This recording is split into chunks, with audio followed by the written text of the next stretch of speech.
I'm Arthur McBain. I used to go to school here and I left in 2010. I'm an actor and a writer nowadays.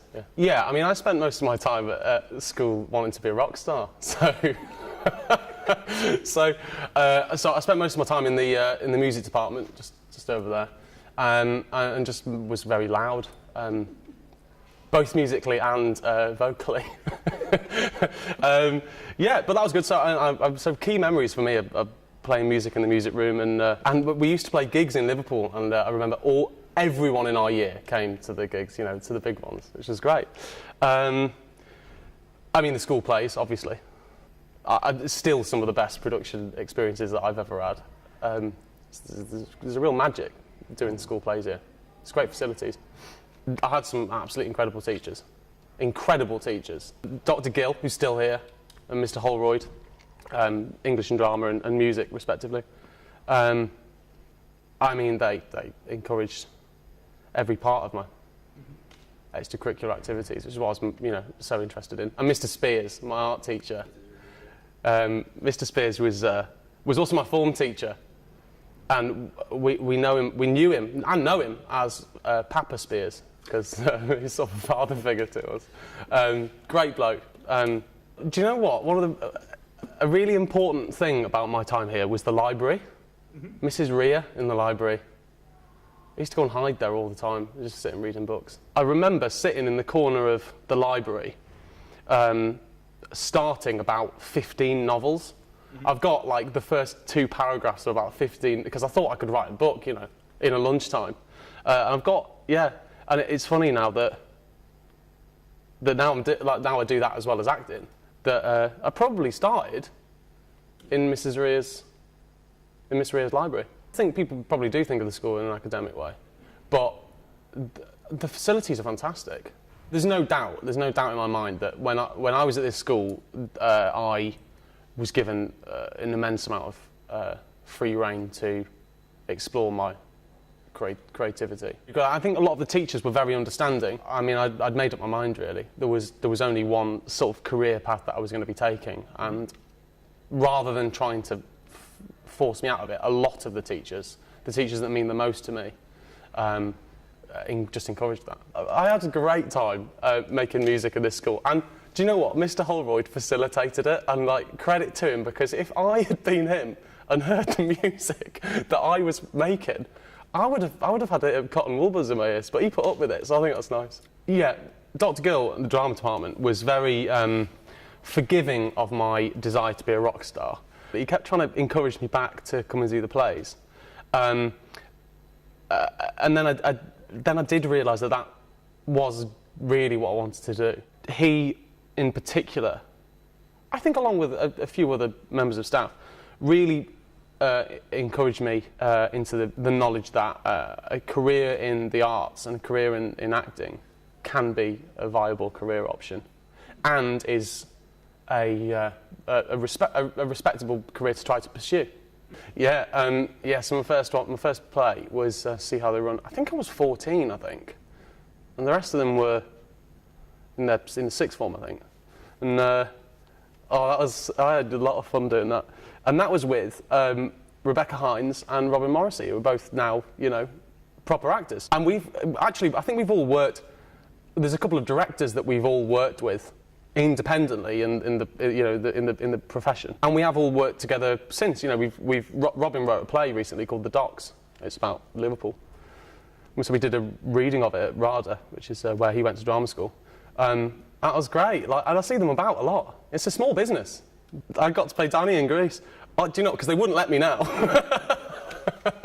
But they let me play Danny in Greece then, and that was great. Yeah, it is funny, actually. 4 nights. Wow. One play I did, I think I've done over 120 odd performances of it, you know, in a row, you know. But 4 nights, it is a microcosm of the real world here. It felt like the real deal, because we've got a stage crew up there, we've got a band, we've got, you know, the full shebang, costume, makeup people downstairs, you know, it feels like the real deal. And probably a whole lot more professional than the real deal. So I auditioned for drama school in my last year here. And I got into the Oxford School of Drama, which is in Woodstock, it's just outside of Oxford. And so I went there for 3 years, studied acting. Oh, it was a time, I had a great time. just getting to play every day of the week. It was intense, you know, like 5 days a week. I was leaving the house at 7 o'clock every morning and not getting in till 8 p.m. every night, 5 days a week, sometimes 6 days a week. So it was pretty intense. Like, actors like to do a lot of hours. And then I graduated from Oxford. I got a job with the Royal Shakespeare Company and National Theatre of Scotland's touring production of a play called Dunsinane, which is by David Grieg. And he wrote this play that was a sequel to Macbeth. And we toured that around the world. We toured that around Southeast Asia, or down China and Taiwan, Hong Kong, and then we went across to Russia, and then we did another tour of the United States. And that was, I mean, I had such a good time. And it taught me, I learned more in that job, just touring that play, practically being on the job. I learned more in that job than I had about acting all the way up until that moment. Because until you're actually doing it, you know, you can prepare all you like, but then when you're actually doing it, you really learn, you know. I went and did a TV show in Australia for ABC called Friday on My Mind, which is about the 60s band the Easy Beats, and I played the drummer. He was from Bootle, actually.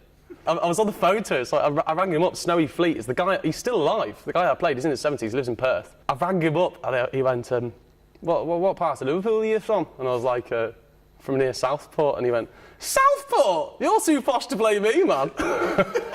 He hated it. He hated the fact I was from, like, you know, it was Woollyback.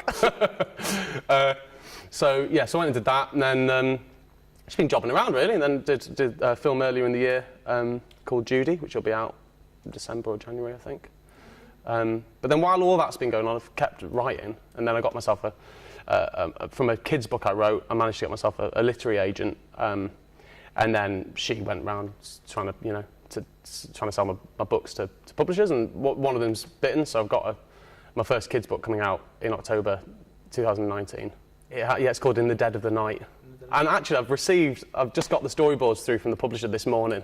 Okay. So, and it looks great, I'm really excited. It's about a little girl who fights monsters to save her little brother. And at the moment I'm writing I'm working on the second draft of a piece of young adult fiction, a novel. I like coming back. I like seeing everyone again. But also, I was thinking about this. There's an ex-pupil called Sam Rukin, and he used to come in when I was in sixth form to come and talk to us. He's an actor now. He gave me an enormous amount of generosity of spirit, I think. When he came in, he gave me a lot of his time working through things. This is when I wanted to go to drama school, so he helped me with my drama school pieces. And then I remember when I went down to go and audition at a London drama school, and it was my first drama school audition. I was 17. And he said, what day is it? And I told him what day the audition was. And he said, come to mine the morning of, or was it the day before? It might have been the day before. Come to mine the day before, and we'll have a session. And just out of goodness of his heart, he didn't need to. He invited me down. I went and worked with him for a few hours on my pieces. He gave me his time, and he gave me his effort, and he gave me his energy. And then it meant then that I went into my first ever drama school audition just feeling that little bit more confident. And the reason why I'm back here now, one of the big reasons, I think, is he doesn't need my help. Like, I can't pay it back to him. He's fine. So I'll pay it forward, you know. Have you ever seen the film, Pay It Forward? It's like that. So hopefully, you know, he's fine. He doesn't need any help. But maybe there's someone here. I've met a couple of them today, actually. Young people who actually would quite like the idea of a career in the arts, or in theatre and acting. And so maybe I can be a bit like him, in a way. He's in LA now, he's fine. I think that in a school that's so old and has got such a wealth of ex-pupils doing all sorts of things who are still in touch, I think that it really helps people having a leg up when they leave. And that is due to the wealth of old ex-pupils that have been out there that are willing to help new pupils. I know it happens all the time. So my message to current pupils, never underestimate quite how privileged you are to go to a school like this. And know that there are others who have not quite had the same leg up, and it is your responsibility to make sure you allow room, I think. Well, when looking towards the future, I think don't chase wealth is not the be-all and end-all. Chase your passion, surely. That's what it's about. Have no backup plan. don't have a backup plan. Look, I don't think that they're helpful. There is an idea that it is, it's probably because it's so difficult to get ahead. It is difficult there's only a space for a small number of people at the top of a career in the arts. And so it is difficult, but it's no more difficult than becoming a barrister or jostling for space as a High Court judge or going to be an astrophysicist or something. It's no more difficult than that. There is still an immense amount of competition anywhere you go. A career in the arts is just as valid as any other, and no one would say to a High Court, someone who goes, I want to be a High Court judge when I grow up. You go, oh, get a backup plan. Go and plan for a real job first, just in case it doesn't work out. No one does that. Honestly, everyone that I know who had a backup plan is now doing their backup plan. Because the second that the going gets tough, you go, oh, I've got a backup plan, I've got an easy thing that I can do, that I can fall back on. And they do. Whereas, if you really, really want something, and you really want to go and have a job in something, just go and do it. Because if you don't have a backup plan, you can't give up. You can't. Do what it is that you care about most while you've got the youth and the energy and the passion to do it. Because it does run out. That energy runs out. It does. It's a marathon, not a sprint. And in the end, the race is only with yourself. There is no one else in your lane with you. The race is only with yourself.